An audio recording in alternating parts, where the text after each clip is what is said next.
Bonsoir Émilie, comment ça va? Bien, merci et vous? Comment se sont passés les essais qualificatifs pour vous? Très bien, ou bien, disons bien, parce que j'ai utilisé mes pneus usagés, pas les pneus neufs pour la qualif, et j'ai patiné un peu trop. En effet, j'ai fait un petit tête à queue à Saint-Devote, parce que les pressions n'étaient pas idéales, surtout sur l'arrière. Mais sinon bien, on a fait 1,39,4, c'est le 10e temps. Ça va, on verra de faire mieux dans la course. On suivra ça demain. Franco, c'est un rendez-vous que vous ne manqueriez pour rien au monde, le Grand Prix historique?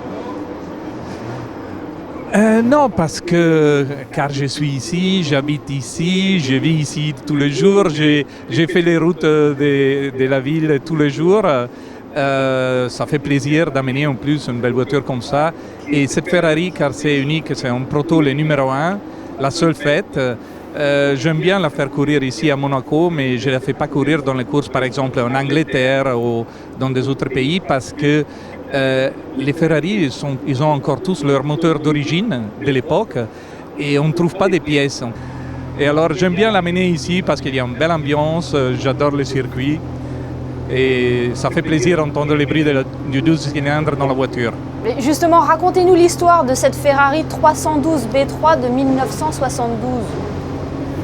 Alors ça c'est un proto, c'est-à-dire Mauro Forghieri en 1972 cherchait de comprendre comment est-ce qu'il fallait faire pour avoir de la charge aérodynamique sur une Formule 1.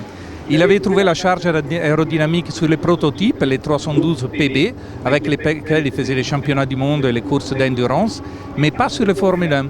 Alors qu'est-ce qu'il a fait? Il a construit une voiture qui avait une grande surface au niveau des surfaces des carrosseries, très large, un aileron très très grand à l'avant, comme on peut voir ici, et une surface avec un empattement très court.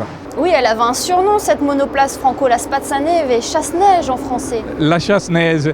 Dès qu'elle est sortie en 72, tous les journalistes, ils ont vu cet aileron tellement grand à l'avant et tellement elle semble une pelle. Et alors ils l'ont appelée la chasse-neige. Et c'est devenu le nickname de la voiture. En anglais, snowplow, en français, chasse-neige, en italien, spazzaneve. Et quelles sont les sensations au volant de cette monoplace? Elle est géniale à conduire, elle est très vive. Impressionnant, c'est les moteurs et les régimes de rotation quand il tourne à 12 500 tours.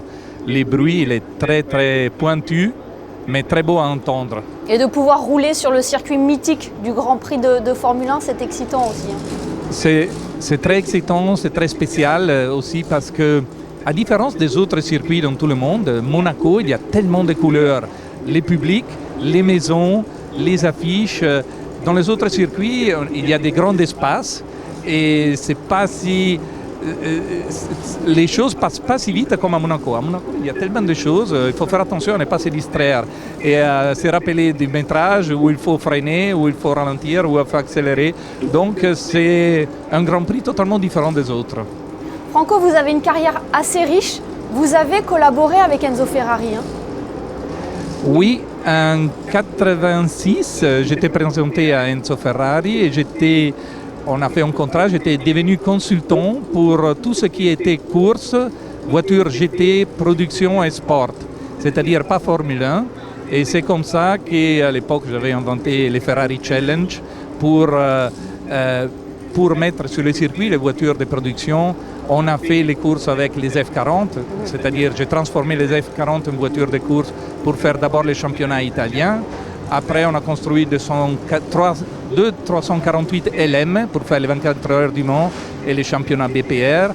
Après, les championnats GT FIA et comme ça. Donc, il m'a fait confiance et on a fait de grandes belles choses.